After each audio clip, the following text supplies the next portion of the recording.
अस्सलाम वालेकुम, आदाब नाज़रीन, आप देख रहे हैं ABS न्यूज़ और मैं हूं आपका मेज़बान अब्दुल बसीर अब्दुल्ला। आइए डालते हैं आज की अहम खबरों पर एक नज़र। नाज़रीन, फिर एक मरतबा शहर हैदराबाद के अंदर वही गंदी फिजा का माहौल बरकरार है, यानी कत्ल व गारतगिरी का माहौल बरकरार है, क्योंकि पुलिस की जानिब से सही कातिलों के खिलाफ कार्रवाई ना की जाने, उनके खिलाफ सख्ती के साथ कानून का बर्ताव न होने की वजह से कातिलों के अंदर हिम्मत अफजाई बढ़ती जा रही है। आपको याद होगा कि 2 दिन कबल ही फलकनुमा पुलिस स्टेशन हुदूद में एक माजिद नामी नौजवान का बेदर्दी से कत्ल कर दिया था, और आज फिर एक मरतबा शहर हैदराबाद के मसरूफ इलाके फसलांसर अहमदनगर में खानदानी झगड़ों की वजह से एक रकमी तनाजा पैदा हुआ और इसी के दरमियान एक कत्ल की वारदात पेश आई है। मकामी जराये के मुताबिक इतवार की रात देर गए इलियास नामी शख्स को उनके ही ब्रादर निस्बती अब्दुल सत्तार ने चाकू से हमला करते हुए कत्ल कर दिया है। यह वाकया उस वक्त पेश आया जब इलियास अपने बेटे इम्तियाज के हमरा अपने 2 सालों अब्दुल सत्तार और गौस के दरमियान जारी रकमी लेन देन के झगड़े को सुलझाने के लिए सत्तार के मकान पहुंचे। अब्दुल सत्तार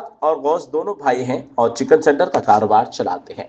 इन दोनों के दरमियान कुछ अरसे से पैसों के लेन देन को लेकर शदीद इख्तिलाफात भी चल रहे हैं, जिसमें कई बार तलब कलामी भी हो चुकी थी। इलियास ने एक जिम्मेदार बुजुर्ग की हैसियत से इनमें सुलह करवाने की कोशिश की, लेकिन बदकिस्मती से बातचीत के दौरान अब्दुल सत्तार ने तैश में आकर सुलह करवाने आए अपने ही बहन भाई इलियास पर चाकू से हमला कर दिया। इलियास शदीद तौर पर जख्मी हो गए और मौके पर ही दम तोड़ दिए। वाक़े के फौरन बाद इलाके में सनसनी फैल गई। मकामी पुलिस ने मौके पर पहुंचकर नाश को पोस्टमार्टम के लिए दवाखाना मुंतकिल कर दिया और कत्ल का मुकदमा दर्ज कर लिया। अब्दुल सत्तार वाक़े के बाद मौके से फरार होने में कामयाब रहा, जिसको पुलिस तलाश कर रही है। पुलिस ने जाए मकाम हादसे पर शवाहिद यानी सबूत जमा करते हुए तफ्तीश शुरू कर दी। मोहल्ले के मकीरों और रिश्तेदारों के मुताबिक इलियास एक नरम मिजाज, शरीफ नफ्स और समाजी तौर पर फ़ियाल शख्स थे, जो हमेशा खानदान और रिश्तेदारों के दरमियान हम आहंगी कायम रखने की कोशिश किया करते। उनका इस तरह कर्मनाक अंजाम घर वालों और मकामी बरादरी के लिए गहरे सदमे का बायस बना। इस बात की इत्तला मिलते ही मकामी रुकन असम्बली जनाब माजिद हुसैन भी मौके वारदात पर पहुंचकर तमाम तफसीलात हासिल की। माजिद हुसैन ने मकतूल के लवाकिन को सब्र करने की तलकीन की और कातिल के खिलाफ फौरन सख्त कार्रवाई करने का भी इन्होंने हिदायत पुलिस को जारी की है। आइए जानते बादशाह MLA साहब का इस मौके पर क्या कहना है। अस्सलाम वालेकुम।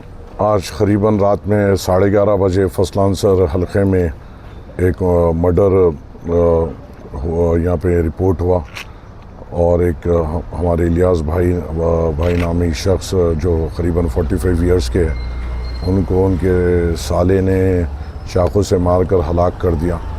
और वह झगड़े की वजह ये बताई जा रही है कि 2 भाइयों में झगड़ा हो रहा था और ये जो इलियास साहब है जिनका इंतकाल हुआ, ये उनके भौने लगते हैं और वो 2 भाइयों के बीच के झगड़े को छुड़ाने जब ये गए तो इनके ऊपर एक सत्तार नामी उनके साले ने और एक शख्स ने उनके ऊपर हमला करते हुए उनको हलाक कर दिया।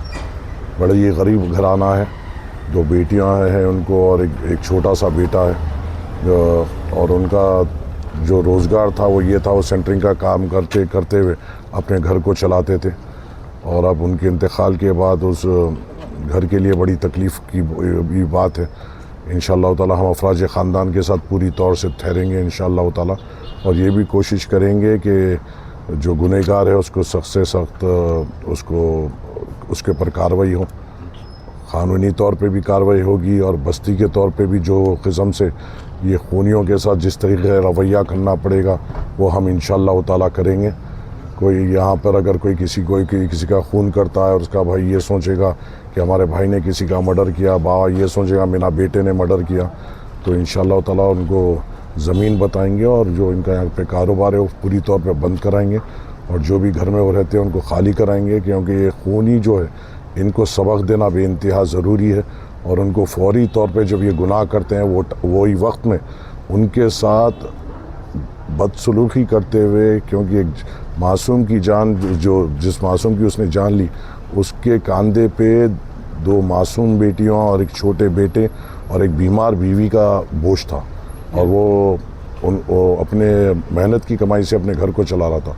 और जब ऐसे अफराद का कत्ल होता है तो जो कातिल होता है उनके घर को बराबर क़ानूनी तौर पर और बस्ती के ज़िम्मेदारों के तौर पर भी सज़ा देना ज़रूरी है, ताकि आगे ऐसे करने वालों को सबक मिल सके कि किस तरीके के इक़दाम इनके ऊपर लिए जाते हैं। इंशाअल्लाह ताला हम अफराज ख़ानदान के साथ पूरी तरह से ठहरेंगे इंशाअल्लाह।